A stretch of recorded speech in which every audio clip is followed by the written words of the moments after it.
Langit Bandung malam itu diselimuti kabut tipis, seolah memberi pertanda. Di sebuah indekos tua dekat kampus, 4 mahasiswa duduk melingkar di ruang tamu yang hanya diterangi satu lampu redup. Dimas, si pemimpin kelompok, serius dan skeptis. Reza, teman akrab Dimas, suka bercanda tapi diam-diam penakut. Nadia, mahasiswi rasional tapi tertarik pada hal-hal tak kasat mata. Alia, pendiam, sensitif, dan sering merasa melihat hal-hal yang tak dilihat orang lain. Mereka bersiap melakukan penelitian lapangan untuk tugas akhir jurusan antropologi. Topik yang mereka pilih adalah kejadian suprakultural di komunitas terpencil Jawa Barat. Dan berdasarkan bisik-bisik senior, mereka memilih satu desa yang tak pernah disebut dalam peta. Bahkan namanya pun disembunyikan oleh para peneliti sebelumnya. Hanya dijuluki oleh warga sekitar sebagai Kampung Pocong. Desa itu cuma bisa diakses lewat jalur lama, bukan lewat Google Maps, ucap Nadia, membuka peta lusuh hasil fotokopi dari arsip perpustakaan kampus. Yang aneh, kenapa gak ada yang pernah nulis tentang desa itu secara rinci? Tanya Reza, nada suaranya mulai ragu. Kalau tempatnya unik, harusnya udah jadi bahan skripsi dari dulu, kan?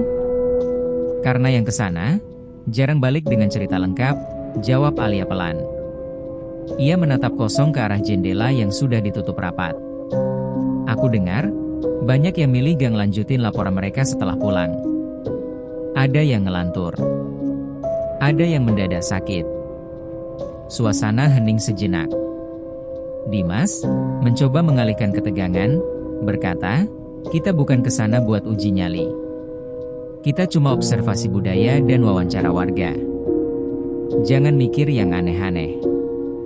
Pukul 4.30 pagi, mereka berangkat menggunakan mobil sewaan menuju desa yang katanya bisa dijangkau melalui jalur hutan dan perkebunan teh. Sinyal ponsel mulai hilang sejak melewati kecamatan terakhir. Jalan mulai berbatu dan berkelok, pepohonan menjulang seperti menutup langit. Setelah lebih dari 9 jam perjalanan, mereka melewati jembatan kayu tua dan gerbang usang yang tak bertuliskan apapun. Di sanalah mereka tahu, mereka telah tiba. Anehnya, begitu mobil mereka memasuki batas desa, udara langsung berubah dingin. Lebih dingin dari gunung sekalipun. Semua suara alam lenyap. Tak ada suara burung, jangkrik, atau angin. Kalian ngerasa gak? Bisik Alia. Ada yang ngelihatin kita dari dalam pohon itu. Reza tertawa gugup, tapi matanya tak bisa lepas dari sebuah bayangan putih yang terlihat berdiri kaku di tengah ladang jauh di depan mereka. Apa itu? Orang? Tanya Reza pelan. Tapi semakin mereka mendekat, sosok itu lenyap. Menghilang di balik kabut. Tanpa jejak. Setibanya di rumah kepala dusun, seorang pria tua dengan mata sayu menyambut mereka tanpa senyum. Kalian datang, tepat waktu. Tapi ingat, di sini tidak sembarang orang boleh keluar setelah maghrib. Jangan tanya kenapa. Dan kalau kalian lihat sesuatu yang melompat-lompat, abaikan saja. Jangan panggil. Jangan tatap. 4 pasang mata saling berpandangan. Dimas berusaha tetap tenang, tapi di dalam hatinya mulai muncul keraguan. Apa yang sebenarnya tersembunyi di desa tanpa nama ini? Dan, kenapa para peneliti sebelumnya tak pernah menceritakan apa yang mereka alami? Malam pertama akan segera datang. Dan di kampung ini, malam bukanlah waktu untuk manusia. Rumah kepala dusun itu besar, terbuat dari kayu jati tua, dan terasa dingin meski sore belum tiba. Pria tua bernama Pak Karso, kepala dusun setempat, mempersilakan mereka bermalam di satu rumah kosong yang katanya dulu digunakan para tamu desa. Ia berbicara pelan, seolah takut ada yang mendengar. Kalau kalian niatnya baik, insya Allah selamat, ucapnya. Tapi ingat, aturan di sini bukan untuk dilanggar. Kami tidak pernah mengusik, asal kalian juga tidak mengundang. Perjalanan tadi membuat mereka kelelahan. Menjelang maghrib, mereka baru sempat membongkar barang dan peralatan dokumentasi di rumah itu. Nadia memeriksa alat rekam, Reza sibuk mengambil video latar, sementara Alia duduk di sudut, menatap pintu rumah yang perlahan berderit sendiri. "Kenapa pintunya kebuka sendiri?" "Ya," gumam Alia, wajahnya pucat. "Angin kali," sahut Dimas, walau jantungnya berdetak lebih cepat dari biasanya. Matahari mulai tenggelam. Suasana berubah drastis. Udara menjadi sangat dingin, seolah malam membawa sesuatu bersamanya. Adzan maghrib berkumandang namun terdengar aneh. Terputus-putus. Samar. Tak lama setelah itu, terdengar suara langkah di luar rumah. Pelan, serat seperti kain berat diseret di atas tanah. Reza yang iseng, membuka sedikit tirai jendela. Wajahnya langsung memucat. "Sumpah, gue lihat kayak ada pocong. Tapi bukan satu." "Berapa?" tanya Dimas dengan suara pelan. 5 atau 6 berdiri aja di tengah jalan. Gak gerak. Gak ngapa-ngapain. Alia langsung menunduk. "Jangan lihat mereka, jangan bicara soal mereka, mereka tahu kalau kita sadar akan kehadiran mereka." Tiba-tiba, dor dor dor. Pintu rumah digedor dari luar. "Jangan dibuka," teriak Alia panik. Namun pintu itu terbuka perlahan dengan sendirinya. Di ambang pintu, tidak ada siapa-siapa. Tapi bau busuk tiba-tiba memenuhi seluruh ruangan. Bau anyir, seperti daging busuk yang telah terkubur bertahun-tahun. "Alia, kenapa kamu gemeteran?" tanya Nadia. Alia menangis pelan. Dia di depan kita. Dia masuk." "Siapa?" tanya Reza panik. Alia menunjuk ke sudut ruangan. Tidak ada yang terlihat oleh yang lain, tapi dia bersikeras, pocong, tinggi, matanya kosong, dia melihat kita. Dia tidak suka kita di sini. Lampu mendadak mati. Gelap. Sunyi. Lalu terdengar suara keras dari luar rumah. Tap. Tap. Tap. Tap. Tap. Langkah kaki meloncat-loncat, cepat semakin banyak dan semakin mendekat. Dari segala arah. Reza menggenggam tangan Nadia. "Gue rasa kita gak boleh di sini malam ini." Dimas mencoba menyalakan senter, tapi baterainya kosong, padahal baru diganti.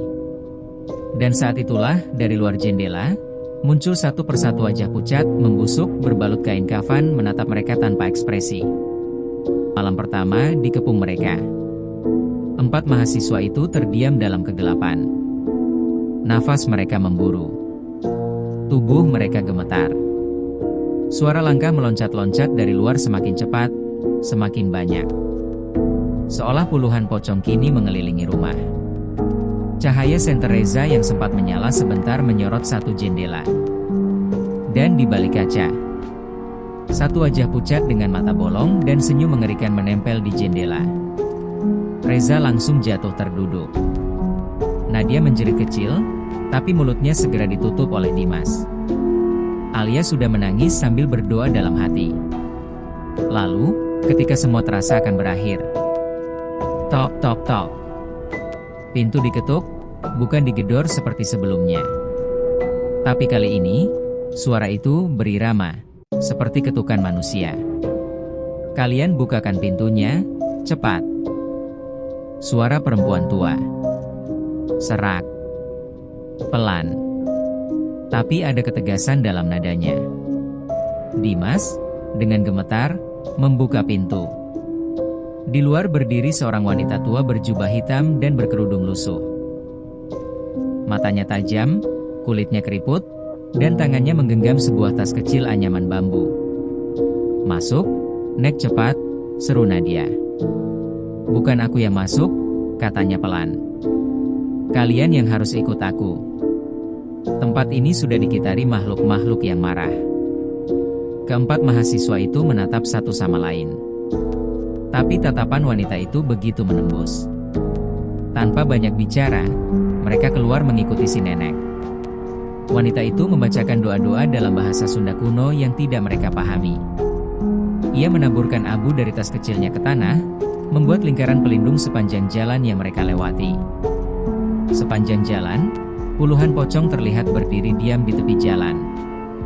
Ada yang setengah membusuk. Ada yang matanya hitam legam. Ada pula yang wajahnya hancur, hanya kain kafan yang menjaga bentuknya. Anehnya, makhluk-makhluk itu tidak bergerak mendekat. Mereka hanya menatap, seolah tunduk pada si perempuan tua. Mereka tiba di sebuah gubuk kecil di dekat tebing. "Masuklah. Ini tempat aman untuk malam ini," kata sang nenek.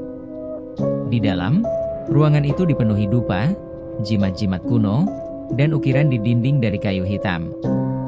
"Siapa nenek sebenarnya?" tanya Alia pelan. "Namaku Mak Retni. Aku penjaga batas," jawabnya. "Tugasku melindungi desa ini dari kemarahan mereka, dan sekarang juga melindungi kalian." "Kenapa mereka marah?" tanya Dimas. Mak Retni menatap mereka tajam. "Karena ada yang membuka jalan bagi mereka. Dan kedatangan kalian membuatnya semakin terbuka." Mereka semua terdiam. "Apa maksud nenek?" tanya Reza, bingung. Mak Retni memejamkan mata, lalu berkata lirih, "Seseorang dari kalian telah membawa sesuatu dari luar. Sesuatu yang mereka benci. Dan malam ini baru permulaan." Angin berhembus kencang di luar gubuk tua itu. Dupa yang dibakar Mak Retni perlahan mengepulkan asap putih yang memenuhi ruangan sempit. Aroma menyengat menusuk hidung, tapi entah kenapa justru menenangkan. Mak Retni duduk bersila di pojok ruangan, menunduk dalam diam. Suaranya lirih, nyaris tak terdengar ketika berkata, "Kalian lelah. Malam ini jangan bertanya apa-apa. Jangan bicara tentang mereka. Tidurlah. Besok pagi semua akan aku jelaskan." Nadia ingin bertanya, tapi Mak Retni menoleh cepat, matanya tajam. "Jangan. Satu kata pun tentang mereka malam ini bisa membuka celah baru." Alia menggenggam tangan Reza. Ia masih gemetar, tubuhnya dingin. Dimas mencoba bersikap tenang, tapi dari cara dia duduk bersandar di dinding, jelas ketakutannya mulai merayap masuk. "Tempat ini dijaga," lanjut Mak Retni. "Selama kalian tidak bicara, tidak membuka pintu, dan tidak bermimpi tentang mereka, kalian aman." "Maksudnya mimpi?" tanya Reza, pelan. Mak Retni hanya menatapnya tajam. Lalu menutup matanya kembali. "Tidur. Tapi kalau salah satu dari kalian bermimpi dan melihat mereka, jangan bangunkan yang lain. Jangan bicara. Jangan panggil nama siapapun." Mereka berbaring di lantai bambu yang dingin, saling membelakangi satu sama lain. Dimas memeluk tasnya. Alia berbisik pelan-pelan dalam doa. Reza memejamkan mata rapat-rapat, mencoba mengusir suara-suara aneh di luar. Nadia menarik selimut tipis dan menutup wajahnya. Di luar, suara langkah meloncat-loncat masih terdengar samar. Tapi kali ini, lebih jauh. Seolah Mak Retni benar, mereka dilindungi. Namun ketika malam semakin larut, dan mata satu persatu mulai tertutup, Alia mengerang pelan dalam tidurnya. Tubuhnya gelisah. Matanya bergerak cepat di balik kelopak. Ia bermimpi. Dalam mimpinya, ia berada di tengah hutan kabut. Dan di antara kabut putih pekat itu, muncul satu pocong. Lalu dua. Lalu tiga. Mereka tidak melompat. Mereka berdiri diam. Satu dari mereka maju mendekat mengangkat tangan, dan menunjuk wajah Alia. "Kamu yang membuka pintunya." Alia terbangun dengan napas memburu. Keringat dingin membasahi pelipisnya, walau udara pagi di dalam gubuk Mak Retni sangat sejuk.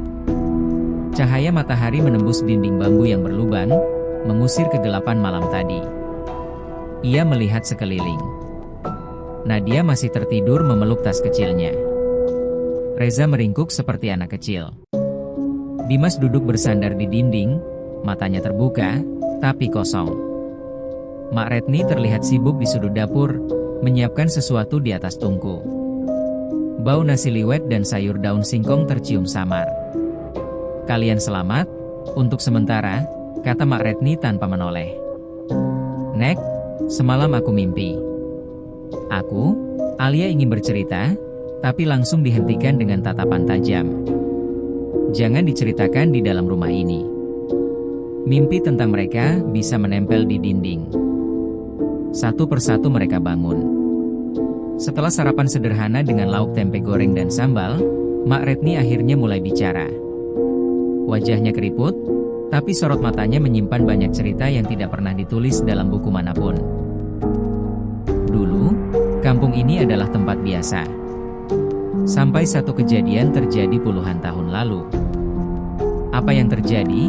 tanya Dimas, pelan. "Satu keluarga meninggal karena dituduh membawa ilmu hitam.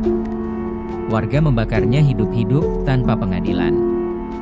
Mereka dikafani, dikubur, tapi roh mereka tidak tenang. Mereka bangkit bukan sebagai arwah penasaran biasa, tapi sebagai penunggu batas.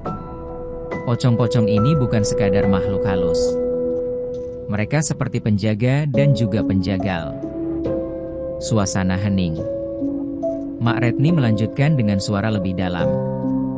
"Setiap malam, mereka keliling kampung. Awalnya hanya satu.